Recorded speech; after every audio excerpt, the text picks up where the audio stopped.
Like I said about the mind, it wants to put you in that nice 72-degree temperature with everything right there. It wants to be in that nice with a little massage therapist.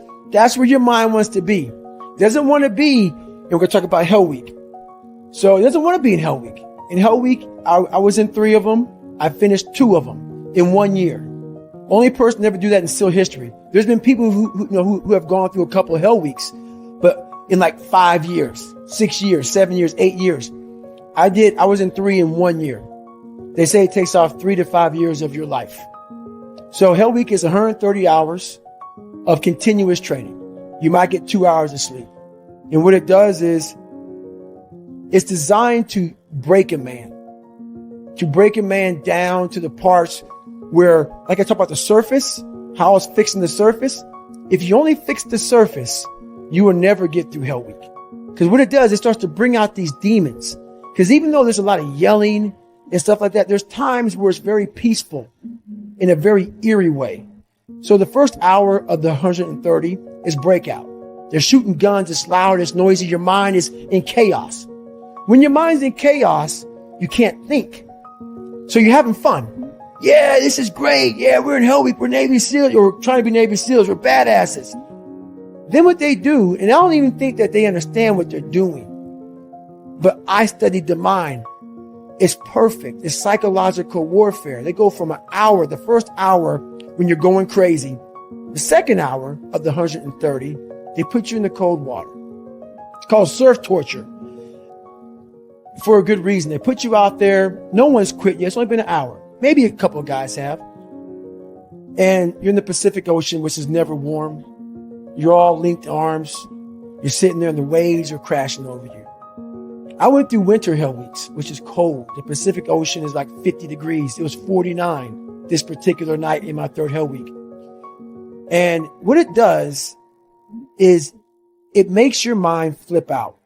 We've been doing this now for 3 weeks, being in this water. But for some reason now, the water is colder than it's ever been. It's not. Our minds are fragile. We can process a day. It's hard to process 130 hours. There's no end. There's no end. So the mind starts to ramp up.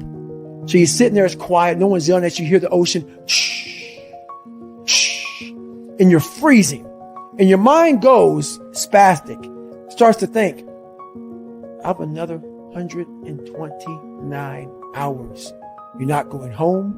You're getting yelled at. You could be frozen. So you panic. You freak out and you want to quit.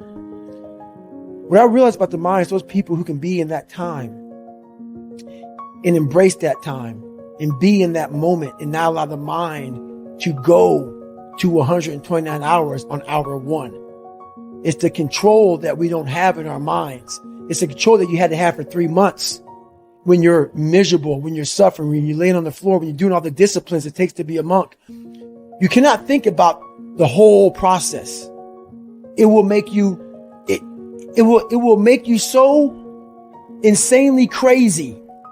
It's impossible. It's inhumane what I'm about to do to myself. You have to be able to break all these big, humongous, painful things in life down to the smallest molecule, because that's all the brain can handle. The brain can't handle hours and hours and hours of suffering, but it can handle right now. I'm in the Pacific Ocean and it's very cold and this is what I'm doing.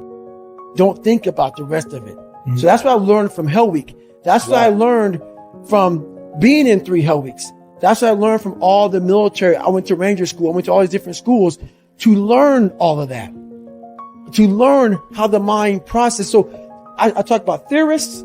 I talk about practitioners. A theorist is a person who reads a book, doesn't do it, reads a book, learns about something, and then talks about it. A practitioner is myself. A practitioner is a person like me. I wanted to be an expert in the mind, a mental toughness guy, beyond mental toughness. The only way to do that in my eyes is to put yourself in hell. Put it in hell repeatedly put yourself in hell and study how you process it. And that's how I was able to come up with all these different ways, all these different tools to slow the mind down in hell. Because the mind just speeds up. The mind wants to get out of the painful situation, the suffering. It can't process it. So that's what I realized by going through all these different processes of being in hell weeks.